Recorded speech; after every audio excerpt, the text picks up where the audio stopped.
लक्ष्मी जी ब्राह्मण के घर क्यों निवास नहीं करती। एक बार ऋषि भृगु को दिव्य त्रिमूर्ति ब्रह्मा, विष्णु और शिव का परीक्षण करने का काम दिया गया था कि बलिदानों के प्रमुख देवता कौन होने चाहिए। कार्य सौंपे जाने पर ऋषि भृगु ने पहले भगवान ब्रह्मा की परीक्षा लेने का निर्णय लिया। वह ब्रह्मलोक में भगवान ब्रह्मा के दर्शन करने गए, जहां भगवान ब्रह्मा ने ऋषि भृगु महर्षि का स्वागत नहीं किया। भगवान ब्रह्मा के आतिथ्य में ऋषि भृगु ने भगवान ब्रह्मा को श्राप दिया कि वह एक पूजनीय देवता नहीं होंगे। उसके बाद ऋषि भृगु कैलाश पर्वत पर भगवान शिव के दर्शन करने गए। कैलाश पर्वत पर पहुंचने पर नंदी ने उन्हें अंदर जाने से रोक दिया, क्योंकि उस समय शिव और पार्वती घनिष्ठता में थे। ऋषि भृगु ने भगवान शिव को केवल लिंग रूप में पूजे जाने का श्राप दिया। तब भगवान विष्णु की परीक्षा लेने के लिए महर्षि बैकुंठ धाम पहुँचे। उन्होंने भगवान विष्णु की अनुमति के बिना बैकुंठ में प्रवेश किया और देखा कि भगवान उस समय आराम कर रहे थे। महर्षि ने उनसे जागने को कहा, लेकिन भगवान गहरी नींद में थे।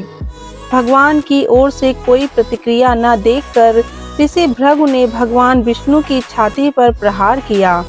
प्रहार के बाद भगवान विष्णु उठे और उन्हें एहसास हुआ कि क्या हुआ था। यह जानकर कि महर्षि ने उन पर अपने पैर से प्रहार किया, भगवान ने उनसे पूछा, महर्षि, क्या प्रहार से आपके पैर में चोट लगी है? क्या आपके कोमल पैर को मेरी कठोर छाती से टकराकर चोट लगी है?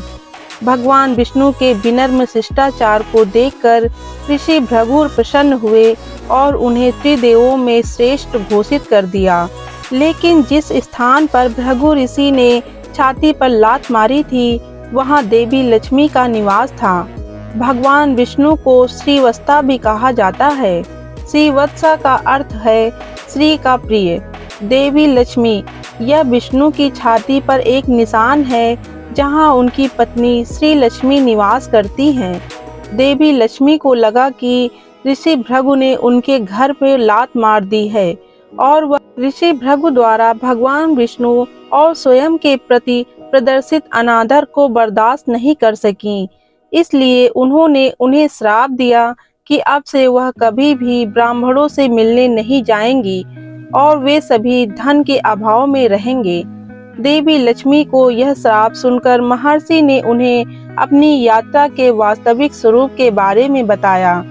तब देवी लक्ष्मी ने ऋषि भृगु से कहा कि उनका श्राप अभी भी ब्राह्मणों को परेशान करेगा, लेकिन जब भी कोई ब्राह्मण भगवान विष्णु की पूजा करेगा तो वह श्राप से मुक्त हो जाएगा।